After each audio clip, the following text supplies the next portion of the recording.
ಲಿಂಗಸುಗೂರಿನ ಸರ್ಕಾರಿ ಪ್ರಥಮ ದರ್ಜೆ ಕಾಲೇಜಿನಲ್ಲಿ ಹಮ್ಮಿಕೊಂಡಿದ್ದ ಜಾನಪದ ಉತ್ಸವ ಕಾರ್ಯಕ್ರಮವನ್ನು ಡೊಳ್ಳು ಬಾರಿಸುವ ಮೂಲಕ ಉದ್ಘಾಟಿಸಿದರು.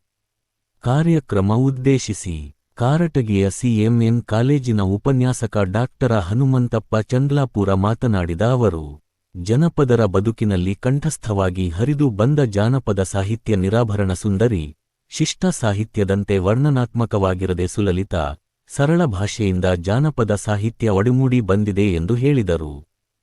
ಭಾರತವು ಹಲವು ಧರ್ಮ ಮತಗಳ ನಾಡಾಗಿದೆ. ಇಲ್ಲಿನ ಸಂಸ್ಕೃತಿಯು ವೈಭವೋಪೇತವಾಗಿದೆ. ಹೀಗಾಗಿ ಬೇರೆ ಬೇರೆ ದೇಶದವರು ಭಾರತದ ಸಂಸ್ಕೃತಿಯನ್ನು ಬೆರಗುಗಣ್ಣಿನಿಂದ ನೋಡಿದರು. ಸಾಂಸ್ಕೃತಿಕ ಸಮಿತಿಯ ಸಂಚಾಲಕರಾದ ಶ್ರೀಮತಿ ಪ್ರೊಫೆಸರ್ ಸರಿತಾ ಇಂಚೂರ ಪ್ರಾಸ್ತಾವಿಕವಾಗಿ ಮಾತನಾಡಿ, ಜಾನಪದ ಉತ್ಸವ ಕಾರ್ಯಕ್ರಮವು ನಮ್ಮ ಜಾನಪದ ಪರಂಪರೆಯನ್ನು ಮುಂದಿನ ತಲೆಮಾರಿಗೆ ಕೊಂಡೊಯ್ಯುವ ನಿಟ್ಟಿನಲ್ಲಿ ಅರಿವು ಮೂಡಿಸುವ ಕಾರ್ಯಕ್ರಮವಾಗಿದೆ ಎಂದು ಹೇಳಿದರು.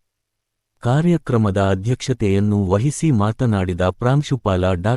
ಹನುಮಂತಪ್ಪ ಅವರು, ಜಾನಪದ ಸಾಹಿತ್ಯ ಮತ್ತು ಸಂಸ್ಕೃತಿ ಜಾಗತೀಕರಣ ನಗರೀಕರಣದ ಪ್ರಭಾವದಿಂದಾಗಿ ಅಪಾಯದ ಅಂಚಿನಲ್ಲಿದೆ.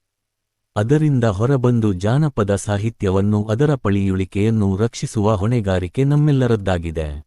ಉಪನ್ಯಾಸಕರಾದ ಡಾ. ಮಹಾದೇವಪ್ಪ ನಾಗರಾಳ, ಖಾಜಾ ಮೊಹಿನುದ್ದೀನ್, ಗ್ರಂಥಪಾಲಕ ಡಾ. ಪರಮಾನಂದ ಜೆ ಮಾತನಾಡಿದರು. ನಿರೂಪಣೆಯನ್ನು ಪ್ರೊಫೆಸರ್ ಜ್ಯೋತಿಲಕ್ಷ್ಮಿ ಪಾಟೀಲ ನಡೆಸಿಕೊಟ್ಟರು. ಈ ಸಂದರ್ಭದಲ್ಲಿ ಐಕ್ಯುಎಸಿ ಕೋಆರ್ಡಿನೇಟರ್ ಗಣೇಶ ದರ್ಬಿ ಹಾಗೂ ಗಣಕಯಂತ್ರ ಉಪನ್ಯಾಸಕರಾದ ನವೀನ್ ಚಂದವಾರೆಕರ್ ಉಪನ್ಯಾಸಕರು ಸೇರಿದಂತೆ ವಿದ್ಯಾರ್ಥಿಗಳು ಇದ್ದರು.